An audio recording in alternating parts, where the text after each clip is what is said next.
বিয়ের পর সব মেয়েরাই তার বাবার বাড়ির মেহমান হয়ে যায়। হে গাইস, আসসালামু আলাইকুম। আমি আমেনা। আমার ইউটিউব চ্যানেলে সবাইকে স্বাগতম। আমার ভিডিওটি যে যেখান থেকে দেখতেছেন, আশা করছি সবাই আলহামদুলিল্লাহ অনেক ভালো আছেন। আজকে আমার আব্বু আম্মু আসছিল আমাদের বাসায় অনেক দিন পর আসলেও আমার বাবার ব্যস্ততার কারণে আজকেই চলে যাবে।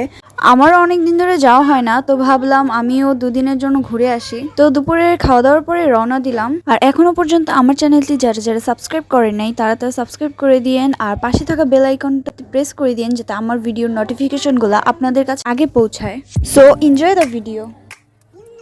এটা আমার মা আমার কাছে আমার সব কিছু। ভিডিও শুরুতেই আপনাদের বলেছিলাম একটা মেয়ে বিয়ের পর তার বাবার বাড়ির অতিথি হয়ে যায়।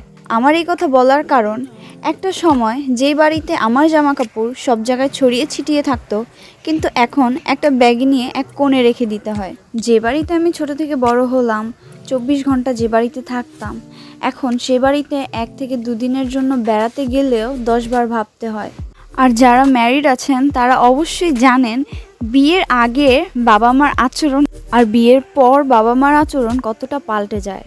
তাদের আচরণেই মনে হয় যে আমি এবাড়ির অতিথি। বিয়ের পর এত ভালোভাবে ট্রিট করে আমাদের, সবটা কল্পনার মতো লাগে। মানে বিয়ের আগে সব মেয়েরাই চায় বাবা মা যেন তাদের সাথে ভালোভাবে ব্যবহার করে, কথায় কথায় ঝাড়ি না মারে। কিন্তু এই ফিলটা আপনারা বিয়ের পরই পাবেন।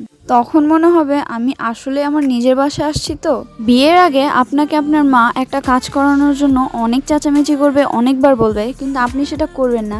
বিয়ের পর আপনি যখন আপনার বাবার বাড়ি যাবেন তখন আপনার মা আপনাকে দিয়ে কিচ্ছু করতে দেবে না, আপনি চাইলেও করতে দেবে না।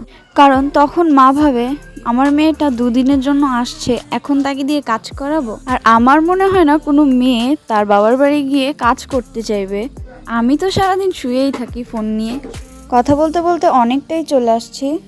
আমার বাড়ি থেকে আমার বাবার বাড়ি আসতে বেশিক্ষণ সময় লাগে না, মাত্র 40 মিনিটের রাস্তা। আর এই যে সাজানো দেখতেছেন, এটা বইমেলা। এখানে প্রতি বছর বইমেলা হয়। আমি বিশেষ করে এই মেলার জন্যই আসছি। তো গাইজ, মুন্সিগঞ্জ থেকে চলে আসছি নারায়ণগঞ্জ আমার বাবার বাড়ি। আর আমার নেক্সট ব্লগ থাকছে মেলা নিয়ে। আজকের ভিডিওটি যদি আপনাদের কাছে ভালো লাগে তাহলে একটি লাইক, কমেন্ট আর শেয়ার করে দিবেন।